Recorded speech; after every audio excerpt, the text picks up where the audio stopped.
வியாழக்கிழமை நைட்டு திருப்பூர்லேருந்து கிளம்பி ஸ்ரீவில்லிபுத்தூருக்கு வந்தாச்சு. காலையில் 2:15 ஆயிடுச்சு வரதுக்கு. வந்துட்டு கொஞ்ச நேரம் ரெஸ்ட் எடுத்துகிட்டு அம்மா ஊர்லேருந்து வந்திருந்தாங்களா, ஒரு சின்ன வேலையாக வெளியில் கிளம்பியிருந்தோம். போயிட்டு மதியம் ஆயிடுச்சு வர்றதுக்கு. அம்மா ஏதாவது சாப்பிடு பாப்பா அப்படின்னு சொல்லியிருந்தாங்க. இல்லைம்மா எனக்கு எதுவும் வேண்டாம் அப்படின்னு சொல்லிட்டு நடந்து வந்துகிட்டு இருக்கும்போதே ஒரு தள்ளு வண்டியில் கூழ் வச்சு விற்றுக்கிட்டு இருந்தாங்க. பார்க்கையே சாப்பிட்ணுன்னு ஆசை வந்துடுச்சு. ரொம்ப நாள் ஆயிடுச்சு இந்த மாதிரி கூழ் வாங்கி குடிச்சு. அம்மா வந்து கம்மங்கூழ் குடித்தாங்க. சாரி, அம்மா வந்து கேப்பக்கூழ் குடித்தாங்க. நான் வந்து கம்மங்கூழ் குடித்தேன். அதுக்கு ஸ்நாக்ஸ் வந்து கத்திரி வத்தல், மோர் வத்தல், அப்புறம் நிறையா இன்னும் வச்சுருந்தாங்க. மாங்காய் ஊறுகாய் எல்லாம் வச்சுருந்தாங்க. எல்லாம் வாங்கி சாப்பிட்டு நல்லா திருப்தியாக குடிச்சிட்டு, மண்பானையில் வச்சுருந்தது தான் இன்னும் எனக்கு ரொம்ப பிடிச்சிருந்துச்சி. நல்லா வாங்கி குடிச்சிட்டு வந்துட்டோம்.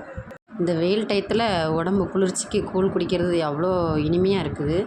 அதுவும் மண்பானையில் வச்சு குடிக்கிறது இன்னும் மண் வாசனை நல்லா இருக்குது. பாய். அடுத்த வீடியோவில் பார்க்கலாம். நன்றி.